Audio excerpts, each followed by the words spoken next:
जय श्री कृष्णा। राधे राधे। आप सभी को गोपा अष्टमी की हार्दिक शुभकामनाएं। हमारे देश में गाय को माता के समान माना जाता है, उनकी पूजा की जाती है। ऐसी मान्यता है कि गौ माता में सभी देवी देवताओं का वास होता है। गौ माता की पूजा करने से सभी प्रकार के फल की प्राप्ति हो जाती है। और गोपा अष्टमी का जो दिन है, इस दिन उपवास भी रखा जाता है। कार्तिक मास के शुक्ल पक्ष की अष्टमी तिथि को गोपा अष्टमी के नाम से जाना जाता है। भगवान श्री कृष्ण और उनके भाई बलराम दोनों का ही बचपन गोकुल में बीता, जिसे ग्वालों की नगरी बोला जाता है। तो आज हम सुनाने जा रहे हैं आपको भगवान श्री कृष्ण और गोपा अष्टमी की एक पौराणिक कथा। तो चलिए कथा को बड़े ही ध्यान से सुनिएगा और कथा को बीच में अधूरी मत छोड़िएगा, क्योंकि अधूरी छोड़ी गई कथा से हमें पूर्ण फल की प्राप्ति नहीं होती है। पौराणिक कथा के अनुसार जब कान्हा जी ने 6 वर्ष की आयु में प्रवेश किया, तब एक दिन वह अपनी मैया यशोदा से बोले कि मैया, अब तो मैं बड़ा हो गया हूँ। तो मैया यशोदा बोली, अच्छा लल्ला, अब तो तुम बड़े हो गए हो, तो बताओ हम क्या करें। तो कान्हा जी कहने लगे, मैया अब हम बछड़े चराने नहीं जाएंगे, अब हम बड़े हो गए हैं, इसलिए अब हम गैया चराएंगे। क्योंकि तब ऐसा होता था कि जो छोटे छोटे बालक होते थे उन्हें बछड़े चराने का काम दिया जाता था। गौ माता बड़ी होती है तो उन्हें चराने के लिए बड़ी आयु के ग्वाले ही जाया करते थे। कान्हा जी का गौओं के प्रति और बछड़ों के प्रति प्रेम तो सभी को पता है। कान्हा जी की ऐसी बातें सुनकर यशोदा मैया कहने लगी, अच्छा ठीक है, अपने बाबा से पूछ लेना फिर जाना। मैया के ऐसे कहते ही झट से कान्हा जी नंद बाबा से मिलने और उनसे पूछने के लिए नंद बाबा के पास पहुंच गए। बाबा के पास पहुंचे और बाबा से कहने लगे कि बाबा, अब से हम गाय चराने जाएंगे। बाबा ने सुना तो बाबा ने भी कहा, अरे लल्ला, अभी तो तुम बहुत छोटे हो, अभी तुम केवल बछड़े ही चराओ, जब बड़े हो जाओगे तो गाय को भी चरा लेना। लेकिन कान्हा जी कहाँ मानने वाले थे। कहने लगे, बाबा, अब से बछड़े नहीं चराऊंगा, मैं तो गैया ही चराऊंगा। जब कान्हा जी नहीं माने तो फिर नंद बाबा बोले, अच्छा ठीक है लल्ला, तुम पंडित जी को बुला लाओ, वह गोचरण का शुभ मुहूर्त देखकर बता देंगे, फिर उसके बाद से तुम गाय चराने जाना।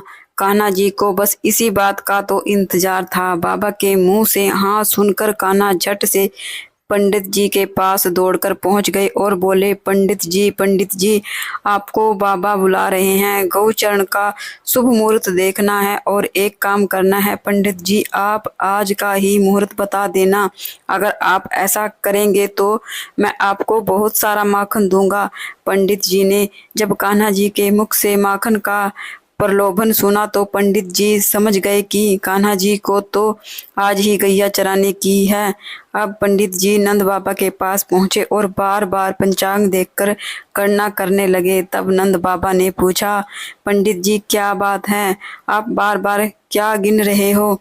इधर कान्हा जी ने पंडित जी को पहले ही पट्टी पढ़ा दी थी। उन्होंने पंडित जी को ढेर सारा माखन देने का लालच दे दिया था। प्रभु के हाथों से माखन खाने का आनंद ही कुछ और है। पंडित जी नंद बाबा से कहने लगे कि क्या बताएं नंद बाबा, केवल आज का ही मुहूर्त है, उसके बाद तो अगले 1 वर्ष तक गौचरण का कोई शुभ मुहूर्त नहीं है। पंडित जी की बात सुनकर अब नंद बाबा ने भी अपने लल्ला को गौ चराने की अनुमति दे दी। अब भगवान जो भी कार्य जिस समय पर करे वही शुभ मुहूर्त बन जाता है। उस दिन भगवान ने गौ चरण आरंभ कर दिया। वह शुभ तिथि थी कार्तिक मास के शुक्ल पक्ष की अष्टमी तिथि। भगवान के पहली बार गौ चरण आरंभ करने के कारण ही यह तिथि गोपा अष्टमी कहलाई। मैया यशोदा ने अपने लल्ला का श्रृंगार किया। पूरा श्रृंगार करने के बाद जैसे ही वह उनके पैरों में जूतियां पहनाने लगी तो लल्ला ने मना कर दिया। कान्हा जी बोले, मैया, अगर मेरी गाय जूती नहीं पहनती तो भला मैं कैसे पहन सकता हूँ। अगर पहनाना है तो पहले मेरी सभी गैयों को जूतियां पहना दो, तब ही मैं जूती पहनूंगा। कहते हैं कि भगवान श्री कृष्ण जब तक वृंदावन में रहे उन्होंने अपने पैरों में कभी भी जूती नहीं पहनी। वह जब भी गायों को चराने के लिए जंगल में जाया करते थे तो नंगे पांव ही जाया करते थे।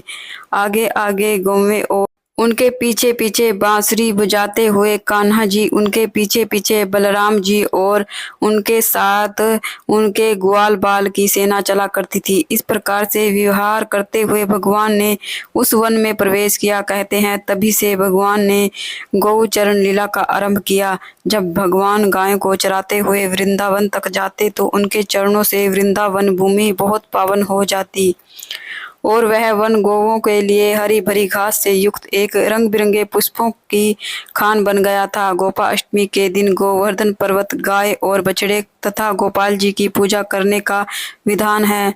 शास्त्रों में कहा जाता है कि जो भी व्यक्ति इस दिन गाय की पूजा करता है, उसको भोजन कराता है, उनकी सेवा करता है और शाम को गोधूली बेला में गाय का पूजन करता है तो उनकी सभी मनोकामनाएं पूर्ण हो जाती है।